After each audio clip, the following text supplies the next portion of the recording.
7X. Bam! The future of rock and roll.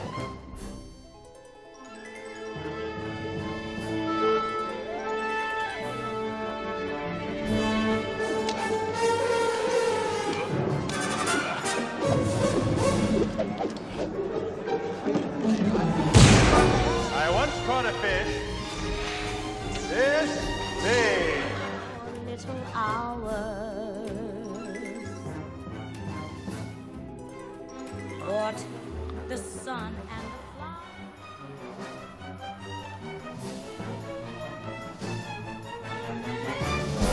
Oh, that could be bad. I thought that was Rocky for a brief second. He does look why is Jason Rocky Miller. running into the subway? I thought he goes Exactly. upstairs, not down. Hi, I'm Mark. And I'm Tom. And we are the Cinemaniacs. Cinemaniacs. So, we were We can just... talk about drawers and turkeys and things like that, or because we only have like 6 things to talk about today. Yeah, we were just talking It's amazing. about Movie Pass or the lack thereof over Yes, the last exactly. weekend. Maybe that gravy train has just dug itself under the ground. reason MoviePass is doing so poorly is because they haven't sponsored this show. No. That's the problem. If they would like to sponsor our show and let us get in totally free, that would be fantastic. That might turn it all around for them. I think it would, actually. Boy, that was... If both people who are watching right now would Yeah, realize call that. MoviePass and tell them, first of all, tell them, figure out how to run a business without running out of money. And then after that, how to sponsor us, that would be great. Would you care, actually, could I begin? You probably should, because you didn't see number 2. I didn't see number 2, although I felt that if I did go see it, I would have seen number 2. So first up is the latest entry in a long-running, so I did the math. The first movie was in 7. This is I think the 6th film in this series. This series has been going on for about 20 years now, and That's hard to be. Films aside from Bond, you don't get a lot of film series that run on this long. Tom Cruise returns as Ethan Hunt, and only one man can stop the threat of things that are very terrible with the team, and it's really difficult. It's an engagement. It's a task that's very difficult. Some might even say it is a mission impossible. Fallout. You like popcorn, you'll really like ours. We start with the best and make it better. Zowie. This was so good. It really was. I want to watch this again right now after watching that trailer. I was talking with friends over the weekend about this. I have seen all the Mission Impossible films in the theater as they come out. Yep. I retain almost nothing from them. So there's a character. And it would help with this one. I think it would, Yeah. because there's a character that shows up. I won't get into what it is. I think she was in the trailer. But one of the characters, female, shows up, and I'm like, oh, I didn't realize that had happened in one of the earlier films. And a friend of mine was like, oh yeah, blah blah blah. I'm like, yeah, I don't remember. I don't remember what the last movie was, really, vaguely. And there's a character, again, a female character that carries over into this one. That there's a pretty straight continuation of what went on in the previous film. So, Ghost Protocol, I think was the last one. They all blur. You know, I always feel bad when they just use a number at the end of a movie. I'm like, that's lazy. But at the same time, I'm like, what order are these in again? Ghost Protocol had a lot of intrigue with another agent and some other things, and that carries some of the elements of that, and the Alec Baldwin character carries over directly into this one. So the plot, what the heck is the plot? It's find the MacGuffin before it's too late, pretty much. There are many levels of things going on in this. There really are. It's a really strong espionage movie. It's a good hot potato movie. Get that thing before the timer runs out. The action is so good in this. I didn't like the last film quite as much. Same director, writer-director who did the last film is this one. I thought a lot of the action was sloppy in the last movie, which was a bummer because in the previous film it was solid. This one is so cleanly, my jaw was open. There's a fight scene in the bathroom. I'm like, it was very, very brutal. That one's worth the price of admission. Incredibly well choreographed and well shot and cut, which I almost never say about anything anymore. So I was just stunned and impressed. It all looks real. Like, you know, most films, there's a ton of green screen, and it's face replacement, and it's CG, and it's wire work, and all that crap. There was only a few moments in this film where clearly they would not be doing this without killing the actors, where it was clear that it was fake. But everything else, I'm like, I don't know. He's scaling cliffs. They're driving car chases and everything. I'm like, and it all wow. looks real. Yeah. And thus, it's very exciting. Yeah. It's a globetrotting film. I'm watching this and I'm like, you know, the first Mission Impossible kind of came up in that period where we weren't getting Bond films regularly. And these movies have always sort of been the space saver on the off Right. year or two between Bond films. And watching this one, I was like, I would be fine with that. Yeah. Like this is a very worthy substitute for a Bond movie. And it's oh boy. So you have the team together again. You got your Ving Rhames, you got your Simon Pegg, you have your Rebecca Ferguson. I gave it away. She came back for this film. Your Tom Cruise, and I don't I didn't watch the original TV show. I'm not sure how big a team there was on that show. Very much so. Was it a big team? Yeah. Because, again, talking to a friend, he was saying how basically Tom Cruise does all the hard work and the other guys are there to look concerned and help him in little ways. On the original show, was it more, was it in favor of one person? Yeah, here's Martin Landau's section and here's Peter Graves' section. And, Okay. and that made it kind of formulaic, but that was part of the fun of the TV show, I think. So I do want to watch those now. But anyway, I won't go on and on. Action was incredible. The storyline, for the most part, it's kind of a basic storyline, but it had twists and turns and switcheroos and surprises that the villain that we both saw coming. The second this character showed up, I'm like, well, that's going to be the bad guy, right? Yes. That aside, there are a lot of surprises I never saw coming. And maybe they're not logical, but as I was watching the movie, I was thinking nothing other than what was happening at that moment in time. Very brutal violence at times, not explicit, but a lot of the hand-to-hand stuff is so well done. The sound design was terrific. These punches and everything, wow. You felt it. Yeah. This film looked amazing on the big screen. They let the locations breathe. They let the interiors breathe, so you get a really nice sense of where you are. In that sense, I did not see this in 3D, but I felt like the 3D might have actually worked in this because you had time to take it in. Apparently, certain sections of it were shot in IMAX, and while watching it, I think I sent you a message. If you haven't seen this yet, go see it in IMAX because it felt like there's a helicopter sequence where you're going over where did it take place? It was a lot of it was in France. One of the stands. It went, yeah. At the end. It's right, okay. Snowy mountaintops and everything. They just looked amazing, and yeah, I'll just keep blabbering if I don't stop. So, what did you think of Mission Impossible? I thought exactly the same thing as you did. If there's a drawback for me, and this isn't necessarily a negative, except maybe the way historically I've been expecting the Mission Impossibles, there was a lot less humor in it than I expected. And there were moments that I thought they could throw that in there. Once I realized that, and unfortunately it was about half an hour, 45 minutes into it, realizing that, okay, they're not going for that kind of tongue-in-cheeky stuff, I just sat back and realized this is a really taut thriller. And everything that you said, I thought this was just spectacular, stands up there with a Skyfall or anything like that, just as a really wonderful film. Everybody in it is terrific. You're right that the mole that infiltrates the IMF force is so clear that that's a drawback, and I think they could have set it up a little bit better. But overall, I went into this expecting to enjoy it, but not to be nearly as impressed as I was with it. I thought Fallout was probably the best of the Mission Impossibles, which is hard to say after 6 of them. That was my gut reaction, but then at the same time I say, I don't really remember the other ones very well. Right. So a friend of mine said... the first one, but it was kind of cliche. The first one was very complicated at times, like it was hard to follow. And the second one was the John Woo one, which is kind of silly. The third was was it J.J. Abrams did the third one, I believe? When Abrams directed this one, which maybe... Did he? No, this was Christopher... No, he produced it, I'm sorry. McQuarrie did this one. Yeah, he produced this one. So I'd have to watch them all to say definitively, but while I'm watching it, and as soon as it was over, I'm like, that might be my favorite of these. Yeah. And I'm thinking of Bond, and I'm a huge Bond fan. I'm like, I think this was better than Spectre. This was better than the last Bond film. I wasn't crazy about Spectre. In terms of the action and all of it. So yeah. Bond has a contender. Yeah, it was terrific, and lots of good stuff, at least this one coming out of Hollywood. But there are a group of kids who want to, see, I beat you to it, want to try their hand at something out in Hollywood and being big, famous stars on film. Strangely enough, they also have superpowers. They can go out and do anything that they want to do, but maybe they won't make it out in the glamour of L.A. because in this episode, the Teen Titans go to the movies. To equal the crisp, delicious flavor of hot popcorn that's bathed in real melted butter.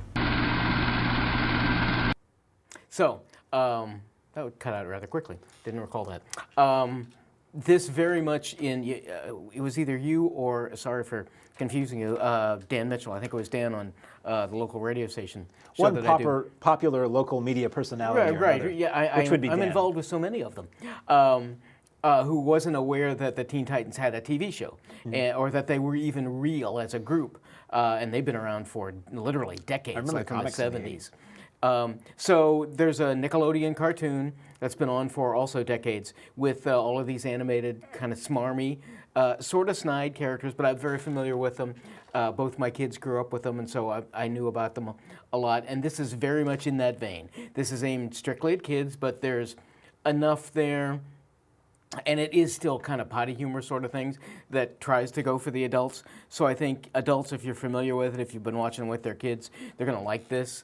It's silly and not offensive, but it's basically what I can say is it's like an hour and a half version of the TV show. Mm-hmm. And so if you like that, Nicolas Cage does one of the voiceovers, and he's kind of fun. So you can take Teen Titans and go to the movies as you would. Is the TV show still in production? I think so. Okay, so this is like the show's on. Yeah, I have no idea relative to how in the timeline of the Teen Titans this falls or anything like that. Is this canon? Right, exactly. Yeah, I have to watch that. Does not feature William Conrad in any way. I don't think so. Sadly. So speaking of family and/or children's entertainment, there you go. Now playing at the Colonial Theater for at least the remainder. Hi. Sorry, I hear voices in my head, and sometimes other people can hear them too. Currently at the Colonial Theater here in Keene through, I think, Thursday evening, is the new documentary about Fred Rogers, Mr. Rogers to you and me, the PBS pioneer in children's television. It's a documentary that traces not really his whole life so much as it does his career in television, and it is entitled, funny enough, Won't You Be My Neighbor? Hot dogs the way you like them. So I've seen this twice, and okay. I like it more every time I see it. I've been trying to get my wife and my younger son to go see it, because again, it's on at the Colonial. If you're watching this here in Keene, any place locally, it's on through this Thursday. It's just such a terrific documentary about this man. I went in the first time hesitant because I didn't know much at all about it. It's about Fred Rogers. And worried, we're going to find out he's a pedophile or he's a criminal or something. And it's nothing like that. They even mentioned that at some point in the movie. It's like, I don't know if they said these words, but people have tried to find dirt on this guy, and there aren't. And he was just a nice guy. Yeah. And it shows how there's a brief section where he goes before Congress to seek support for PBS. It's just what a charitable person this guy was. And while I I obviously didn't watch him as I was growing up. I'm not sure when he started. I should have remembered that. I feel like it was late 60s. Neither of my kids did. And so he didn't have the familial impact for me that he did on millions of people I know that do. But I was struck after the first time I saw this about what a societal impact he had. His message is universal. I just can't say enough good things about Won't You Be My Neighbor. I thought it was wonderful, and if it doesn't get the Oscar for Best Doc, then there's no justice in the world. I grew up watching him every day on PBS, and I didn't know too much about the man. I mean, this isn't the first documentary about Mr. Rogers. Right. There was one that was done for PBS, and there was another a few years ago where these guys, when he was still alive, I believe they were trying to get an interview with him, or it felt like one of those documentaries that was as much about the documentary. Michael Moore was trying to interview him, right? Okay. Yeah, it was an ambush interview with Mr. Rogers.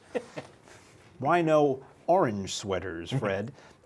So I had a familiarity with the guy, but I didn't know his story in any great detail. So this was very interesting to me. Tons of archival footage. I was very impressed at the quality. Yeah. This is me. I was very impressed at the quality of the archival footage. There's color 16mm footage from the late 60s, and it looks like it was shot yesterday. It looked gorgeous. So that was really cool. And you see him out of the TV studio. It's not just that fake little set. And you get interviews with everybody around him, with his children, his wife, people who worked with him for 20, 30, 40 years, however long he was on the air. And in some clips from the show to illustrate things. But it does paint a portrait of just this nice guy. And as we were saying off air, this documentary, it's worth watching if you've never watched Mr. Rogers, if you've never heard of who this guy is.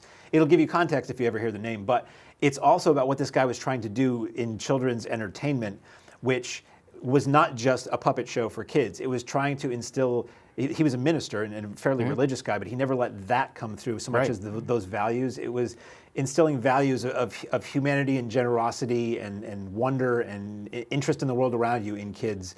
And as the trailer says, a lot of the ideals that he was trying to get in on his TV show and that he possessed as a human being seem to be lacking, at least in the media these days, if not a large section of the populace. So it's nice to see a film that might reinvigorate your interest in making the world a better place, which is what this guy was after. Yeah. And or maybe it doesn't even. The kid thing is a hook. The kid thing is how we all originally saw him. But this is not a movie for kids. There might be a swear word in it. I think there's partial nudity, as they used to say in this Well, film, yeah, in a okay. humorous, not a scandalous way. Right. You could bring a kid to this, but I don't think they get anything out I of don't it. think they'll get. This yeah. is for adults to reflect and know about the guy who they liked as a kid, if they did. And it's also a movie for adults to watch and maybe remind themselves, maybe how they should be conducting themselves, perhaps. It is a crying movie. If you Yep. liked Mr. Rogers, and even if you didn't, I think it's probably going to touch on some things. I feel like any theater that runs this should just sell those little packets of Kleenex and say, look, if you don't use it during this movie, you have packets of Kleenex, but chances are you're probably going to want to open it before the movie's over. You may even open it, from people I've talked to, or myself, you may even open it before the end credits are done. So anyway, I thought this was really good, and there's the argument, should I go out to a theater to see it? Should I wait for it on video? Well, it's not terribly cinematic, but guess what? Everything's better on a big screen. Sure. And you focus on it more, and it's the group experience, and maybe you'll like to hear people, 50, 20, 100 people sniffling in the theater along with you. You're not alone crying at this film. Right. So that is there through Thursday. Yes. And that's what we have in theaters, that we saw in theaters currently, that we're going to talk about with you. And we thank our friends at the Colonial Theater for sponsoring this program. And now we move on to that which is available on the home video format, service, channel, or device of your choice. Funny that you start with home video. Do I Because now? there's a lot involved with home video, and you get your thumbs going. Steven Spielberg, don't know where I got that, brings us an action-packed, believe it or not, special effects, gloriously rendered rendition of a somewhat futuristic tale about a young kid who's trying to deal with just being an unappreciated or underappreciated person in a rundown society. So what he does is he escapes into a virtual world called the Oasis. But there's not, it's not just a glorious place there. There are a lot of evil and a lot of dangers. So you have to be ready, player one. Comes from Mars. Hi. So based on a hugely popular book that I read and fell in love with. Of course, again, as I was growing up, I played all of these games. You'd always find me at the arcade playing Asteroids or Pac-Man or Donkey Kong or any of those Putting the things. quarter up on the top. Yep, absolutely. Checking your place, very good. And so the book, and we'll get into a discussion, we've got a little bit more time, I always tell my students, and as a reviewer, I know we need to be able to separate books from films. The film should stand alone, and it should give you enough information. So as a film, I thought it was perfectly fine. It was adventurous. I found the bad guys to be a little too two-dimensional, so obvious that they're going to win. There's no real threat, I didn't think, to Wade, our main character. And what I loved about the book was the nearly continual references. Oh, this little character from a video game, or this character from a video game, or something like that. It was, if you're a big fan, and if you grew up with those in the 70s and late 60s, the book is a thrill. This one is more generic. I have the feeling that Spielberg did this when Spielberg came out. It was announced that he directed it. I'm like, what a strange, why is he doing this? He can't be interested in it, I wouldn't think. Maybe he's doing it for his grandkids, was what I was thinking. And so I just didn't feel the connect between the filmmakers and the text. It's a perfectly acceptable film. The special effects are terrific.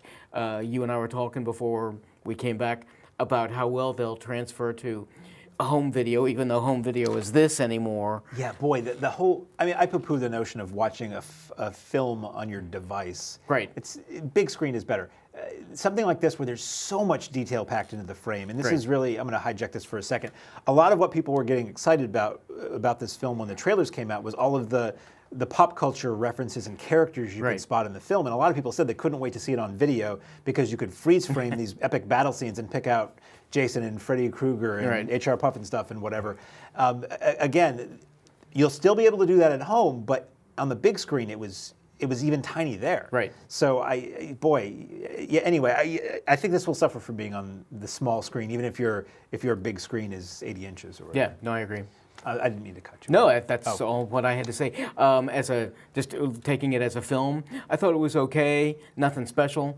Even some of the effects, I thought every now and then, and I know it's funny when you, so often anymore, I mean, even with, I was surprised not to see a list of visual effects designers for Won't You Be My Neighbor, because they're on everything. It's just, but when you sit through one of these things or an Avengers film, it goes on and you see how many effects farms are being utilized, 20 of them, 30 of them.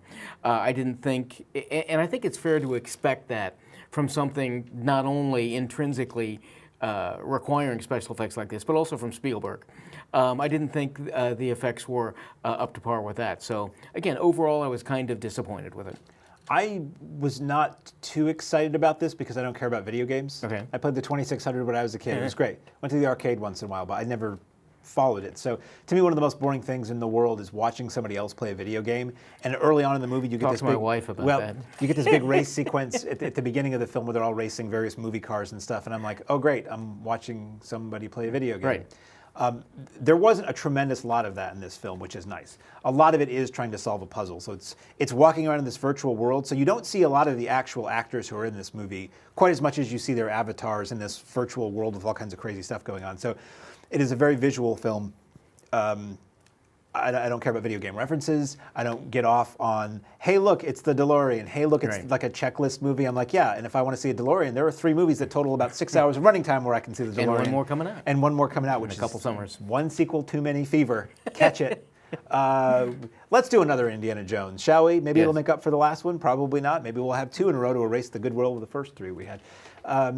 So I wasn't really interested in it for what everybody else was interested in it in.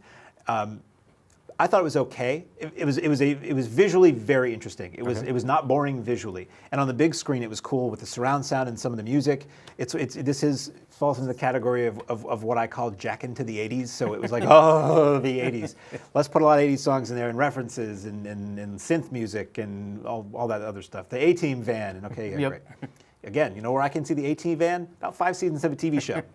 3 seconds in a movie doesn't really get me excited.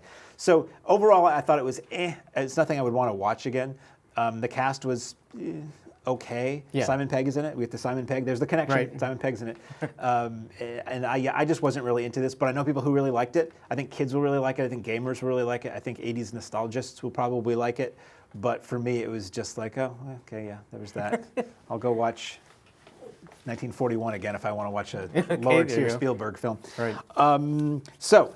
Speaking of lower-tier Spielberg films, he did not direct the next film Tom's going to introduce. Oh, well, very good. A mother inherits a house, not necessarily from her childhood, but her mom wills this over to her, and so time to take her kids. She's a single mom. Time to take her kids and make this place up into what exactly you want it to be. Unfortunately, it's way out in the middle of nowhere, and there are a couple of other guests she wasn't expecting that make it a little bit difficult as we have an incident in a ghost town. Wash, make it look like new. Watch it in the car wash that lets you see right through. So Ghostland as opposed to Ghost Town. And you say it was a musical? Yeah. Oh. Lighthearted comedy. Yeah. I don't know. This kind of came out of nowhere for me. I picked it up and watched it because I enjoy kind of taut thrillers. It looked, based on the trailer, it looked like it was fairly competently made. It was really well shot, well cut. It's traditional stuff jumping out at you and ooh, somebody's around the corner kind of thing. But performances were all pretty good. I didn't necessarily recognize one of the intruders. Looked kind of familiar, but I couldn't place him. So I'm not drawn out of the film based on that. I was going to say, sometimes it works better when you don't recognize Exactly, anybody. for some reason, and hard to believe at the time, but Poltergeist for me was like that. I didn't know Craig T. Nelson, I didn't know JoBeth Williams, so it's like, this happens to these people. These are the How people interesting. in the movie. Yeah. And so this had very much that kind of a feel. Competently made, good performances. If it looks interesting to you, the violence is pretty minimal and mostly off screen. I don't recall any nudity or necessarily bad language. It looks intense. It is. It is that, but it's an intense, and not to be negative, but it's an intense on quick cuts and stuff. Not necessarily stuff jumping out at you, but it's based on that. But I thought it was pretty good. I thought I enjoyed Ghostland. And that's one that is available currently on on however you watch stuff. Exactly. Up next is a film that is currently available, has been out for a little while actually, from FilmRise on DVD. It is I guess it's what you would call an erotic thriller. That's what they used to call it. It's Cinemax After Dark kind of thing. Starring Christiana Loken, who you may know as the Terminatrix in Terminator 3, as a woman who has been in a car accident and she is spending a lovely time at least in the beginning, in Malta with her husband recovering from amnesia brought on by the car accident. And then the maid starts to insinuate herself into their lives, and things get saucy, spooky, and strange in Body of Deceit. Because they taste delicious and give you vitamins and protein, too. Ooh. So, really, there are certain... Looks very suspenseful as opposed to jump out at you or... It is. It's a slow burn. The phrase erotic thriller is dismissive in many ways. It's like saying Sci-Fi Channel movie or Lifetime movie. Right. That often can mean basically you stop paying attention to whatever anybody says Right, after it's that. just there for one reason. And I say erotic thriller because there are very saucy elements to it. Loken develops feelings for in a relationship with the female maid, and there are steamy scenes of female frolicking in this film. And there may be hetero frolicking too, as far as I can recall. So the whole thing is, this accident has happened. She doesn't remember much. She sort of remembers who she is and the people around her, and her job is as a ghostwriter for other people. But there are these weird missing things that don't add up about that incident, and it's kind of noir-y in that intentionally? That's what we're trying to find out? As far as she's concerned, is that she doesn't remember some things, and it's eating away at her. Okay. And other mysterious characters come in who insinuate that they know more about her life than she does. So then you start to question, like, well, is all this her reality? Like, is that guy really her husband? Are they really married? Is somebody trying to get something? I mean, what's really going on here? Okay. Eventually, it is explained in the film, but I will say, and this is with the understanding that I may not be very smart. When it's explained, I was like, I'm not sure I understand that. And it's like, but the movie's over now, so I'll just move on with my life. There's some explanation, but I don't know that I 100% got it. It is very nice to look at. Now, from a purient interest... Yeah, what do you mean by that? From a purient interest, it's nice to look at. But also, it's shot in Malta. I've never been to Malta. This is as close as I'll probably get. Funny enough, the 1980 Popeye, Robert Altman's Popeye with Robin Williams, film I love, shot in Malta, and the village they built for Popeye is still there. Really? We're talking about Popeye. It's still there as a pirate village, so you can actually go where they shot Popeye. That's funny. So other than Popeye, I don't know Malta. So it's beautiful Mediterranean landscapes and oceans and all that stuff. They make a lot of cocoa products there, chocolate Malta. I hear they make milk balls. Those Malta milk balls are really great.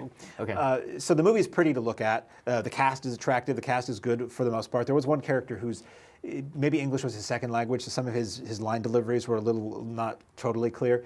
But it's the kind of movie you'd see on Cinemax after dark, but it's better made than that. Okay. Based on a French film or story, it indicated in the credits. I would be curious to see that. This one wasn't 100% successful to me. If you want a well-shot, mysterious thriller with lovely people briefly naked in it, this film is going to deliver for you. But it's nothing I would watch again because ultimately when the reveal happened, it wasn't like oh my God. It was more like, oh, okay, I think I get it. So anyway, that's out. Body of Deceit is out now. Very good. Did you happen to see anything else this week? I actually saw 9 movies in the theater this weekend. But I did want to mention, I didn't know that I was going to be seeing these things until yesterday, so we didn't have time to do clips or anything like that. But there are 3 indie films that are out in general release right now. I think they're limited, so they haven't played here. I saw them at the Alamo Drafthouse Yonkers. They're playing around the country. Sorry to Bother You, which you had heard of. I've heard great things about that. Sorry to Bother You, about an African-American telemarketer who's down on his luck, and he takes a job at this telemarketing company, and he hates it. And Danny Glover works next to him, and he says, you want to make some sales, you need to use your white voice. So suddenly it's David Cross as the most white voice you can imagine coming out of this guy's mouth, and he starts rising through the ranks of this telemarketing company. And then once he becomes what they call a power caller, it is literally a whole new world, and things get weird. The movie is very silly. It's very creatively shot. Like he goes to make a phone call, and suddenly he drops out of frame, and you see him drop into the house of the person he's talking to. Cool. So it's really weird and sometimes cartoony, very absurdist humor. The cast is interesting. Some familiar faces and some not. The main character was in Get Out, so you might recognize him from that. And my favorite episode of Black Mirror. Oh, Black Mirror, and Danny Glover's in it, and Armie Hammer's in it. So it's very R-rated, not for the kids. There's some explicit stuff here and there, but I thought I didn't love it. It takes this weird hard left turn at one point, and where the story goes, I'm like, oh wow, this is just strange and bizarre at this point. Is this a dream sequence? The answer is no. But it's very interesting. It's very much worth seeing. It's a big screen. The music is good. The visuals are really interesting. That's out now. Maybe it'll come. If this comes to the Colonial, we'll talk about it again. We'll both talk about it. Movie called 8th Grade, which is, I think A24 released it, if I'm not mistaken. Okay. And it is about a young, awkward, shy girl with no real friends or social skills who really wants to get out of her shell and is having a hard time doing it. And it's about her transition from just the tail end, like the last week of junior high, getting ready to go into high school. So it's kind of narrative film. Fiction? It's Okay. kind of a slice of life movie. It's very, very charming and sweet and heartwarming. It is familiar to anybody who lived through that period of time. It is in turns sad, awkward, and funny, much like 8th Grade can be. And I really like that a lot. There's not anybody you would recognize in it, and that's probably to the film's advantage, because this girl, who is an actress but is so natural in this film, you feel like it's almost a documentary at times. You haven't seen her, with a lightsaber or hanging off a building in some other movie. At least I haven't. So to me, she's this girl, and all of this felt really real. The performances are really natural and not in a bad way. Sometimes natural can feel like, oh, this is rough, but it felt like you were just peeking into this person's life. And it was a film that I'm sure anybody, as again, a female who lived through that period of awkwardness, would probably appreciate greatly. I think this is a movie mothers could take their daughters to who are around that age, because I think they both would get a lot out of it. Because it's part of it is about the bond between parent and teenager, when the teenager doesn't want to be seen with the parent in public, and can you drop me off around the corner, and why are you being weird, and I don't care that you care about me, and all that stuff. So it kind of deals with all that. I thought it was quite good. And then the other film I saw was a movie called Blind Spotting that just came out this weekend, and it is about it's these odd themes that crisscrossed. African-American man who's it's his last 3 days of parole. Something happened that we learn about halfway through the movie, and he's trying to walk the straight and narrow, but he comes from a downtrodden side of Oakland, California, and he has this white friend who's also from the streets, who's pretty rough and tumble and trying to play up that image. And this guy's like, I have 3 days. Could you not have the gun around me, because I'd like to not stay in probation or jail? So it's him trying to sort of evolve beyond where he comes from while still staying true to who he is. And this other guy who's sort of the F-up friend who's like constantly threatening the last moments this guy has before he's free to be who he is again. At times, and they're movers, so you see sort of them on the job, and you see a little bit of their past, and it's very, very interesting. A bit of the social commentary, much like Sorry to Bother You, about there's a little bit of a thing with a police shooting at the beginning of the film that sort of echoes throughout, where he's driving home one night trying to make it back to his halfway house to get in before curfew, and he's at a red light that will not change. To a comedic degree, this red light won't change. And all of a sudden, another black man runs in front of his vehicle and around the corner, and a police runs after him and shoots him, and he witnesses this. So the whole movie, you're like, is this going to come back? Is it going to threaten his freedom? Is it going to threaten his life? And it weighs on him. So there's a lot of themes. It sounds much heavier than it is. It's very, very funny at times, but also it's pretty dramatic at times. So it's a really good movie, Blind Spotting, that's out there now. I think this is one, Blind Spotting, 8th Grade, and Sorry to Bother You. I think these are movies that will probably not be in your typical multiplex, probably. If you have an art house theater like we do, they'll probably come around eventually. I know locally, Keene Cinemas, Chad there, he likes to get some indie kind of stuff and a bit more intellectual stuff on occasion, so it's possible he might book one of these. So I would say wherever you happen to be watching this program, keep your eye out for those, because those all three were very much worth my spending 12 hours in a theater yesterday. That, and I saw Who's the Man. Did you ever see Who's the Man? It was 93 or 94. It was billed as the first hip-hop whodunit, and it was, I don't care about rap. I never liked rap, so that's probably why I never watched it. But there used to be this show, Yo MTV Raps, in the early 90s, and it was hosted by these two guys, Ed Lover and Dr. Dre, and they were like a comedy team. They were really funny. So I would watch their segments of the show, and as soon as the music, I turned it off for the music, but I watched these guys because they were really funny. And they made a movie with those guys. So Ted Demme, actually Dr. Dre. Yeah, a different guy. Oh, okay. So when the Public Enemy Dr. Dre came up, I'm like, there's already a guy with that name. What are you doing? Dr. Dre. The funny guy, the big guy. So they made a movie with those guys, and there are. I saw this at the Alamo last night on film. First film directed by Ted Demme, who I guess used to direct that show, and went on to do a bunch of other things. And it's got Bernie Mac in it, and it's got it's like the Mad world of early 90s rap. It's like, and again, I don't care about rap, I don't like it, but I recognize all these faces. So you have Run DMC in it, and you have Coolio in it, and you have everybody who was like in the game at that time has a little cameo in this movie. Dennis Leary is in it. Might have been his first film role. He's very funny as like a police captain. And basically the story is Ed Lover and Dr. Dre are like the worst barbers in Harlem. And they lose their job, and their boss tells them, sort of gets them in at the police academy, and they become cops. And then somebody kills their old boss, so they're trying to figure out who did it. So you have Dennis Leary as the police captain, and you have a lot of familiar sort of character actors in it. And then like everybody who isn't a character actor you recognize is somebody who was a singer or a rapper at the time. And it was really funny. Like I went because a lot of friends were telling me I should, and I had planned this day of movies, and that was at the end of the day last night. So my 12 hours in the theater at the Alamo was ended with this movie that was really funny. And I don't know that it's out on DVD. I don't know how easy it is to get. It had a VHS release. But I watched it, and these two guys, they're not really actors, but the comedy, they're funny enough, and their comedic chemistry was so good. It was a shame that they didn't make more movies and get better. They only ever did this one film, but it was almost like a hip-hop Abbott and Costello kind of thing. And with the whole hip-hop thing, there's a scene of rap here and there, and there's a little underscore, but it wasn't really about that. It was just those were the people who were in the movie at the time. But I don't know. That's what I did on my summer vacation. That's what I watched yesterday. Very good.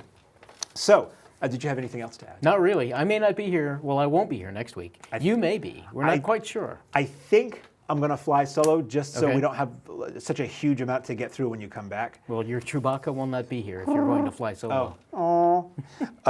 So we Christopher Robin, the Disney Darkest Minds, Spy Who Dumped Me. Yep, which looks pretty funny. Which could be. I'm kind of hopeful for that one.